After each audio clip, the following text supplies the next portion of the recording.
After 3 women are found dead in Lumberton, the case remains open. The new push asking for help in solving the case. And now, your forecast first from the CBS 17 Storm Team.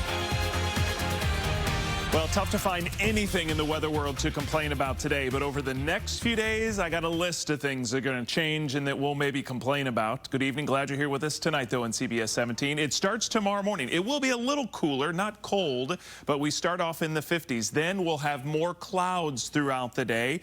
Lunchtime, we're still dry with some clouds, temperatures in the 70s. But as we get into the afternoon tomorrow and the early evening, we bring some rain back and a low-end threat of severe weather where we could see some storms producing damaging wind and hail. And that's not even the wettest day or the coolest. We have more changes for the weekend. I'll update you on those.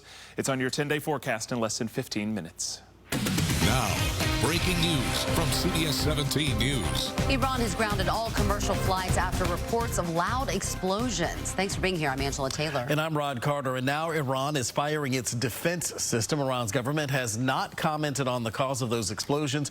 Iranian state TV is reporting the sound was heard near Isfahan. That's a city of nearly 2 million people, about 200 miles south of the capital city of Tehran. Right now, Iran is diverting flights around that area. The tensions are really high at this moment between Iran and Israel after Iran fired missiles and drones at Israel. That was after an Israeli bombing in Syria that killed 2 Iranian generals at the beginning of the month. Of course, you can stay up to date on this breaking news and get notifications by downloading the CBS 17 News app. Now to breaking news in Durham. Police are investigating a drive-by shooting. CBS 17 Sonica Bargo is joining us live from the scene. And Sonica, what have you been able to find out? Rod, Angela, well, police say this right here is where a man was shot tonight at the intersection of Cecil Street and Fitzgerald Avenue. You can see the caution tape, the orange cones on the ground. Durham police say this happened just after 9 p.m. The man told them he was walking near this intersection when someone driving by in a car shot him. He then ran to a home on Chautauqua Avenue. Officers say the man was taken to the hospital, and police say he should be okay. Now, police are also asking anyone with information to contact Crime Stoppers. If you contact Crime Stoppers, they can leave an anonymous tip there and possibly some reward money if it leads to an arrest. Live in Durham, Sonica Bargo, CBS 17 News. All right, Sonica, thanks so much. Appreciate it. And now to a breaking news update. A Durham road blocked because of a propane leak has now reopened. Yeah, that leak forced people out of their homes near Angier Avenue just before 2 o'clock this afternoon. CBS 17's Harrison Grubb has been there most of the day and joins us live from that area. Harrison, have you seen anyone coming back home? Yeah, well, there have been plenty of cars driving through this area now that it's been open. It was nearly 9 hours after this evacuation order started that the area finally was able to open back up. A large flame illuminates the sky over Andrew Avenue Thursday night, several hours after people within a half-mile radius of the area were forced to evacuate. The gas company is on scene. They've been offloading what's in the tank into other tanks and removing it out. It was caused by a leak from a 30,000-gallon propane tank around 1:30 Thursday afternoon. Go ahead and upgrade this to a full hazmat call, send a battalion chief, and also send me 2 PD units to block Andrew Avenue. People in a quarter-mile radius of the leak were evacuated before the order was expanded to a half-mile, causing concern for homeowners. I'm pretty mad that I can't get through to get my dog, which is like family. It's like telling me I couldn't get my little sister or little brother if they were stuck in the house. The leak not just impacting homeowners. The railroad line is also shut down. And while it's since reopened, some traveling on Amtrak said they were impacted on social media. In response to a user on X saying their Piedmont train stopped in Durham, Amtrak says those traveling to Cary and Raleigh on train 74 would board train 76 later in the day. The cause of that leak is still not known. Live in Durham, Harrison Grubb, CBS 17 News. New tonight, we've learned a 12-year-old boy has died after a shooting tonight in Kinston. That's to our east, about 30 minutes outside Goldsboro. Deputies say the boy died after his sibling accidentally shot him. Sheriff's deputies arrested a woman at Hope Mills Middle School today for having a gun on the school's property.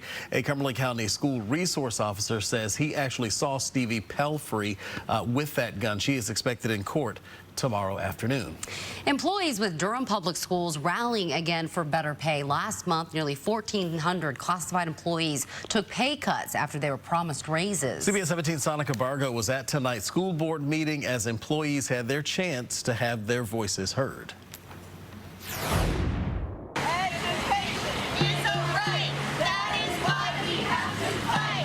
Not the first time DPS employees are calling for better pay this year.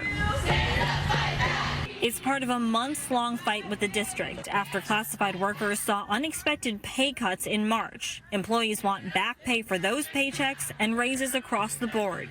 Many of my colleagues are on the brink of leaving DPS, and we need a budget that prioritizes stabling our staffing. Occupational therapist Anna Benfield says interim superintendent Caddy Moore's $26 million proposal is encouraging, but staff at Thursday's budget hearing asked for more. Draw a line in the sand and prove that you stand with public education. Specifically, a $200 a month supplement for special ed and English as a second language staff. And it can be hard to retain staff in those positions. ESL teacher Sky Deal says it's a hard job. Our class sizes ideally are supposed to be around 15, but we are overflowing, so we have 30, 32 in those classes.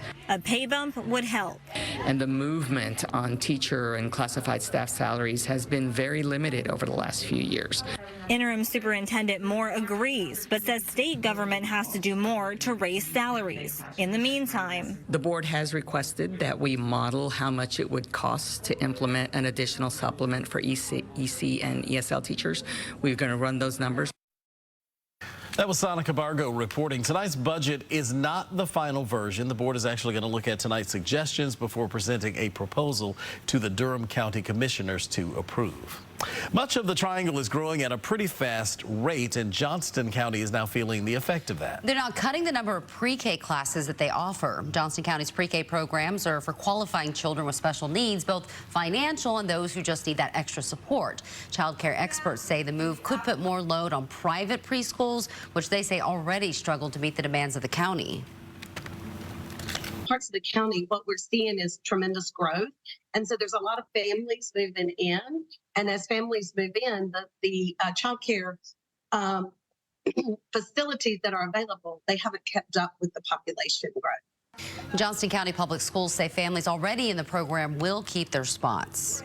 Fayetteville police could use your help tonight trying to find two missing family members. We've been telling you about the case of Blake Devin and London Devin. These are pictures of them earlier, but Blake would actually be 17 years old now. Devin would be about 27. They have been missing for years. Investigators are now seeking information from anyone who visited, delivered, or repaired anything at the Devins' home. They live with their adopted mom in a home on Eichelberger Drive. That was between 2016 and 2019, and then they moved to another home, which is on Berrydale. If you have any information that can help investigators with this case, you're asked to call the Fayetteville Police Department or give the FBI a call. 7 years ago today, the bodies of two women who were mysteriously killed in Lumberton were found, and a third was found soon after that. The FBI is still asking for help in solving this case. They released a new video today, 7 years to the day when Christina Bennett was found dead in a television cabinet and Rhonda Jones was found in a trash can. This is the house where Christina, also known as Kristen, her family was found, and across the street is where Rhonda was found on the same day. Another woman, Megan Oxendine, was found in a backyard just weeks after CBS 17 interviewed her about the other two deaths. The FBI says new technology is helping solve old cases. They hope this will be one of them. There's a $70,000 reward for information leading to an arrest and conviction in these cases.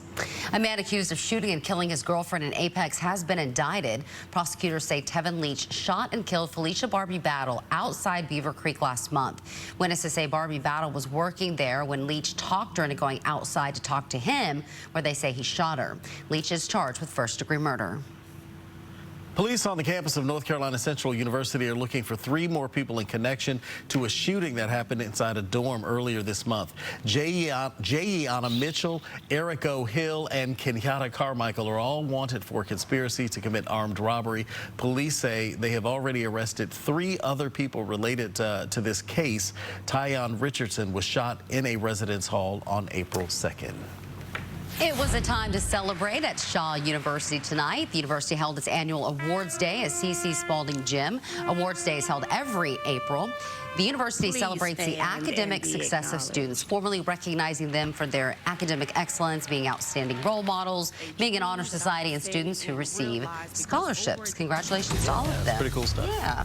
Well, every day we use items off store shelves that undergo thousands of hours of product safety testing. And you may not know this, but a lot of that testing is actually done right here in our area. We're going to take you inside one of the top testing labs coming up. And today was by far the driest, sunniest, warmest day we're going to have for the next several days because this cold front in the Midwest, it's coming here. I'll talk about all the weather it's going to bring us, including a chance of severe weather and much cooler temperatures. It's on your 10-day forecast right after this. Our goal